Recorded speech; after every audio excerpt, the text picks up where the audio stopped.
ಇತ್ತು ಅನ್ನೋದನ್ನ ನೋಡಿದ್ವಿ. ಇನ್ನು ಬಸವನಗುಡಿಯ ದೊಡ್ಡ ಗಣೇಶ ದೇವಸ್ಥಾನದಲ್ಲಿ ಸಂಭ್ರಮ ಹೇಗಿದೆ ಅನ್ನೋದನ್ನ ತಿಳಿಸ್ಕೊಡೋದಕ್ಕೆ ನಮ್ಮ ಜೊತೆ ನಮ್ಮ ಪ್ರತಿನಿಧಿ ಮಮತಾ ಇದ್ದಾರೆ. ಮಮತಾ, ದೊಡ್ಡ ಗಣಪತಿ ದೇವಸ್ಥಾನದಲ್ಲಿ ಯಾವ ರೀತಿ ಪೂಜಾ ವಿಧಿವಿಧಾನಗಳು ನಡೀತಾ ಇದೆ, ಸೊ ಭಕ್ತರ ಸಂಖ್ಯೆ ಹೇಗಿದೆ ಇವತ್ತು?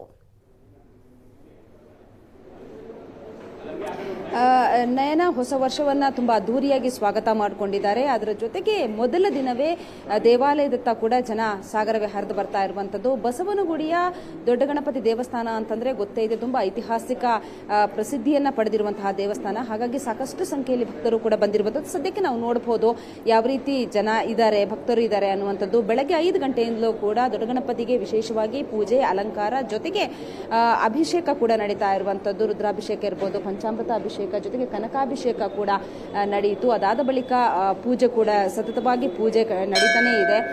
ಭಕ್ತರು ಕೂಡ ಅದೇ ಸಂಖ್ಯೆಯಲ್ಲಿ ಅಂದ್ರೆ ಬರ್ತಾನೆ ಇದ್ದಾರೆ. ಇವತ್ತು ಮೊದಲ ದಿನ, ಹೊಸ ವರ್ಷದ ಮೊದಲ ದಿನ, ದೇವರ ದರ್ಶನವನ್ನ ಪಡ್ಕೊಂಡು ಮುಂದಿನ ಕಾರ್ಯಗಳನ್ನ ಮಾಡಬೇಕು.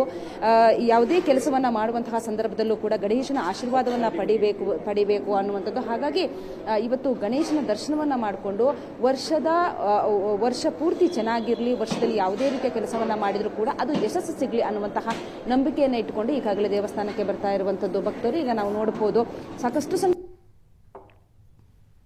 10 ಗಂಟೆವರೆಗೂ ಕೂಡ ಇದೇ ರೀತಿ ಪೂಜೆ ನಡೆಯುತ್ತೆ. 10 ಗಂಟೆಗೆ ಏನು ಪ್ರಸಾದ ವಿತರಣೆ ಕೂಡ ಇರುತ್ತೆ. ಅದೇ ರೀತಿ ಮತ್ತೆ ಸ್ವಲ್ಪ ಬ್ರೇಕ್ ಕೊಟ್ಟ ಮೇಲೆ ಮತ್ತೆ ಇದೇ ರೀತಿ ದೇವಸ್ಥಾನದಲ್ಲಿ ಪೂಜೆ ನಡೆಯುತ್ತೆ. ಹಾಗಾಗಿ ಇವತ್ತು ಸಿಲಿಕಾನ್ ಸಿಟಿಯಲ್ಲಿರುವಂತಹ ಬಹುತೇಕ ಎಲ್ಲಾ ದೇವಸ್ಥಾನಗಳಲ್ಲೂ ಕೂಡ ಇದೇ ರೀತಿ ವಿಶೇಷವಾಗಿ ಹೊಸ ವರ್ಷದ ಹಿನ್ನೆಲೆ ವಿಶೇಷವಾಗಿ ಅಭಿಷೇಕ ಇರ್ಬೋದು, ಪೂಜೆ, ಅಲಂಕಾರ ಎಲ್ಲವೂ ಇರುತ್ತೆ.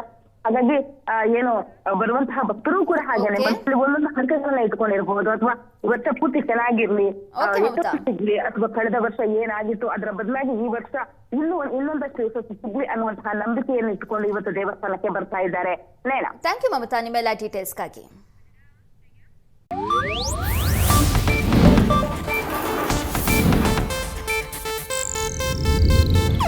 ಇದು ಏಷ್ಯಾನೆಟ್ ನ್ಯೂಸ್ ನೆಟ್ವರ್ಕ್ ಪ್ರಸ್ತುತಿ.